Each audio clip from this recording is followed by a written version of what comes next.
There is a kind of dream that people struggle to describe. Not because it was confusing or strange, but because the words available for ordinary experiences do not stretch far enough to contain what happened. People search for language and find it falling short. So they say the simplest thing they can. It felt real. It was different. It did not feel like a dream at all. You may already know exactly what that means. At some point in the experience of losing someone, many people find themselves standing inside a moment that the sleeping mind has somehow constructed, and yet it carries none of the fragmented, shifting, illogical qualities that ordinary dreams produce. The environment is stable. The person standing before them is clear and present. And the feeling that fills the entire experience is unlike anything the emotional landscape of sleep normally generates. When they wake, something remains. Not just the image of a face or the echo of a voice, but a feeling that has settled somewhere deep and refuses to behave the way dream memories behave. Most dreams dissolve within minutes of waking. This kind stays. It stays for hours, sometimes days, sometimes for the rest of a life. The people who have experienced this tend to describe it in almost identical terms, without ever having spoken to each other. They say the person looked well. They say there was no fear, no confusion, no narrative chaos. They say the encounter felt purposeful, as if something specific was being communicated, even when no words were exchanged. And then they ask the question that science has never fully answered. Was that only a dream? The rational explanation is familiar. Grief does powerful things to the sleeping brain. Memory, longing, and emotion combine during sleep to reconstruct the people we have lost. The mind that misses someone will naturally conjure them. This explanation is reasonable. For many experiences, it is probably correct. But it does not account for everything. It does not explain why some of these dreams carry information the dreamer had no way of knowing. It does not explain why the emotional quality is so consistently unlike any grief dream the same person has had before. It does not explain why people who were not actively grieving, who had moved through years of ordinary life, suddenly find themselves in one of these encounters without any emotional prompt. And it does not explain why across cultures that never communicated, across centuries of human history, and across every variation of belief and skepticism, people describe the same experience in nearly identical terms. Something is happening in these moments. What that something is deserves honest, careful attention. Not a demand for belief. Not a dismissal. Only an open examination of what these experiences actually contain, and what they may quietly be telling us about the nature of love, consciousness, and what truly remains when someone we care for is no longer physically present. Most people think of sleep as a diminished state. The body powers down, the conscious mind retreats, and what remains is a maintenance period interrupted by random imagery. This understanding is so widely accepted that it rarely gets questioned. Sleep is rest. Dreams are noise. And whatever happens during those hours is generally considered less real and less meaningful than anything experienced while awake. That understanding deserves a closer look. What research into consciousness has been quietly revealing over recent decades paints a picture of the sleeping mind that is far more capable than the simple rest model suggests. During certain stages of sleep, the brain does not become less active. In measurable ways, it becomes more active. Regions that are suppressed during waking hours by the constant demands of sensory processing and decision-making become available in ways they simply cannot be when the eyes are open and the world is pressing in. The filtering system that the waking mind depends on to function in physical reality is one of the most powerful and least examined aspects of human consciousness. Every second of waking life, the brain receives an enormous volume of information and discards the vast majority of it. This filtering is essential. Without it, the act of walking through a room would be overwhelming. But what the filter keeps out is not limited to irrelevant sensory data. It also suppresses everything that does not conform to the model of reality the waking mind has been trained to accept. During sleep, that filter is significantly reduced. The mind is no longer required to manage physical reality, navigate social interactions, or maintain the coherent narrative of a self moving through a material world. The constraints that define ordinary conscious experience are loosened. And in that loosening, the range of what awareness can perceive and receive expands in ways that are genuinely difficult to measure, but impossible to simply dismiss. This is not chaos. In its deeper expressions, it is a form of heightened openness. People who have studied consciousness across many different frameworks consistently report that the sleeping mind, particularly in the states that border deep sleep and waking, can access forms of awareness that the ordinary waking state actively suppresses. Intuitions unavailable during the day arrive with sudden clarity. Emotional truths that could not break through the noise of conscious life become undeniable.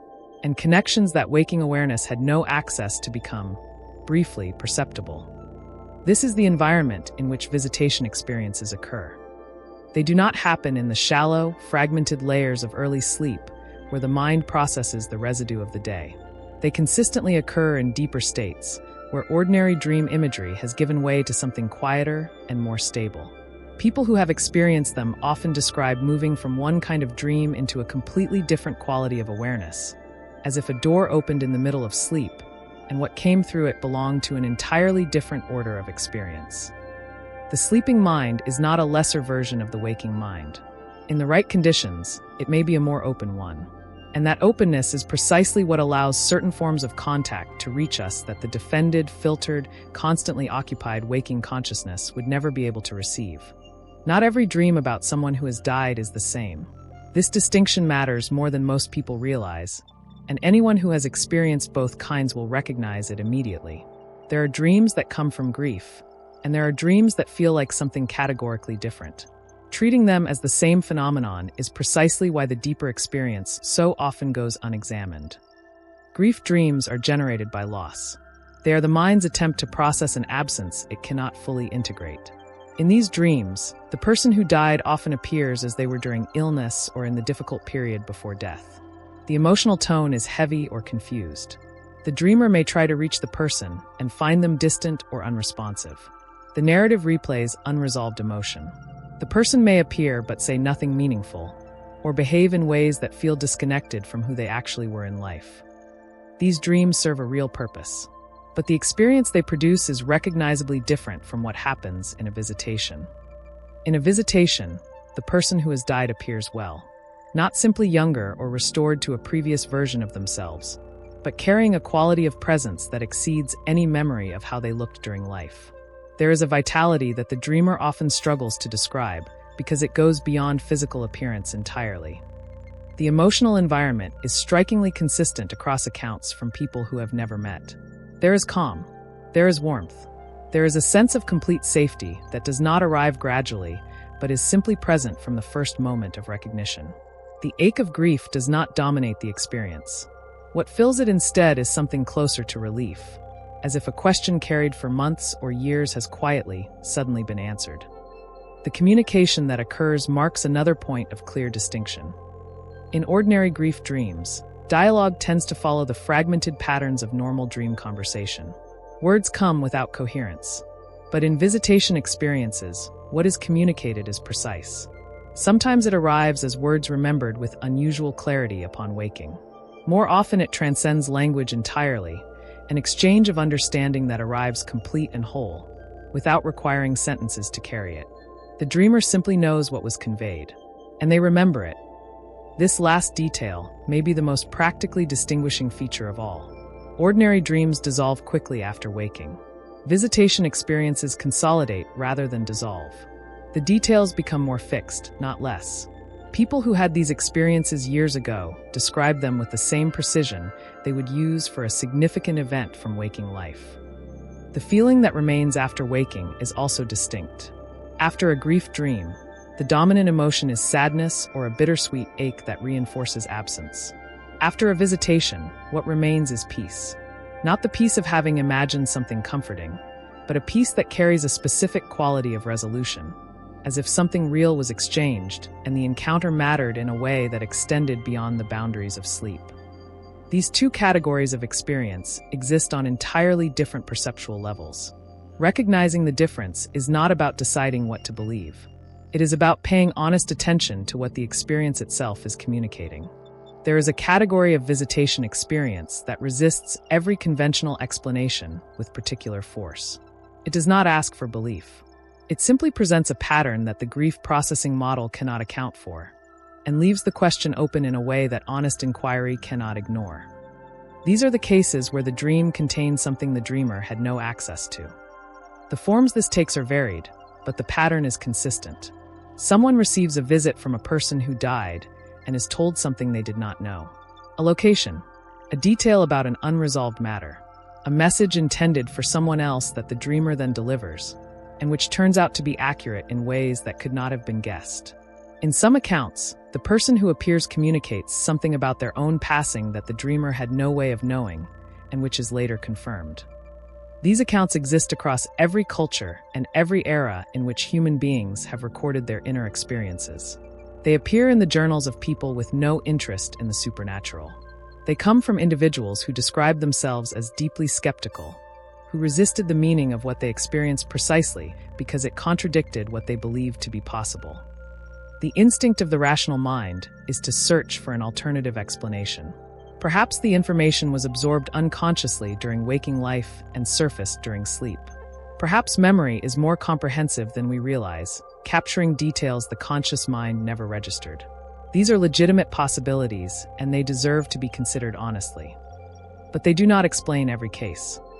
They do not explain the accounts where the information conveyed was genuinely unknown to anyone still living at the time of the dream. They do not explain the cases where the dreamer received specific guidance that led to a real outcome, guidance that could not have been constructed from any memory they possessed. And they do not explain why this pattern appears with such regularity across accounts separated by centuries, continents, and entirely different frameworks of understanding. What these experiences point toward is something that the conventional model of dreaming was not designed to accommodate. They suggest that in certain conditions, during certain states of awareness, the sleeping mind may receive information from a source that exists outside the boundaries of individual memory and personal experience. This is not a comfortable conclusion for a culture that has defined consciousness as something produced entirely within the skull. But discomfort is not the same as impossibility. And the honest examination of these accounts does not lead to mysticism. It leads to a simple and quietly radical question.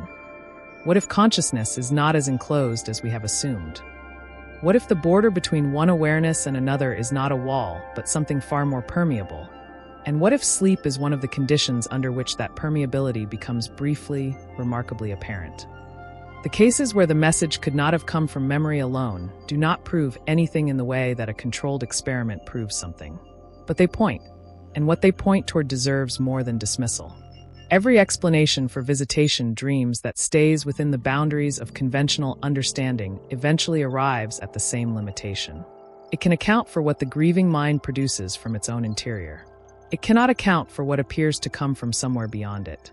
And the reason that boundary keeps appearing in these experiences may have less to do with the mechanics of sleep than with the nature of the connection that existed between the two people involved. Love is one of the most examined and least understood phenomena in human experience. It has been studied as a neurochemical process, analyzed as an evolutionary mechanism, and described as a social construct. All of these frameworks capture something real.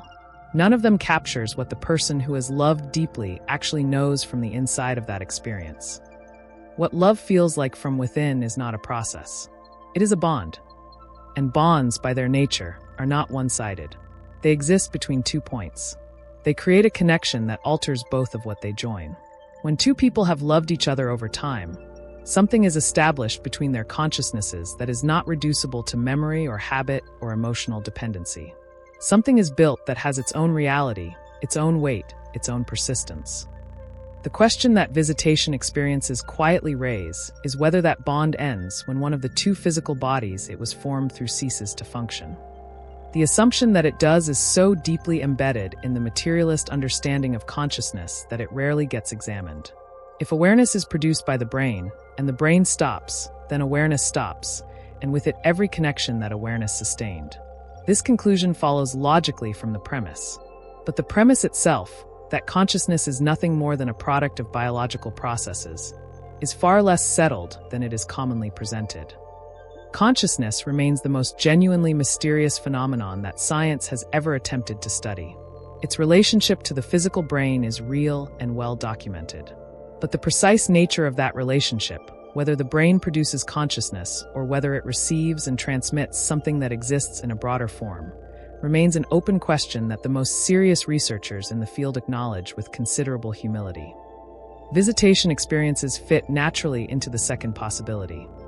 If consciousness is not entirely enclosed within the individual body, then the bond formed between two people who have loved each other deeply does not simply terminate when one of them dies. It persists in the form of a connection between two awarenesses, one of which has moved beyond the physical and one of which remains within it.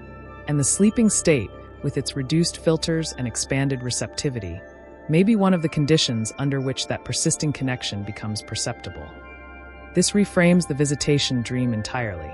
It is not the grieving mind generating comfort from its own reserves.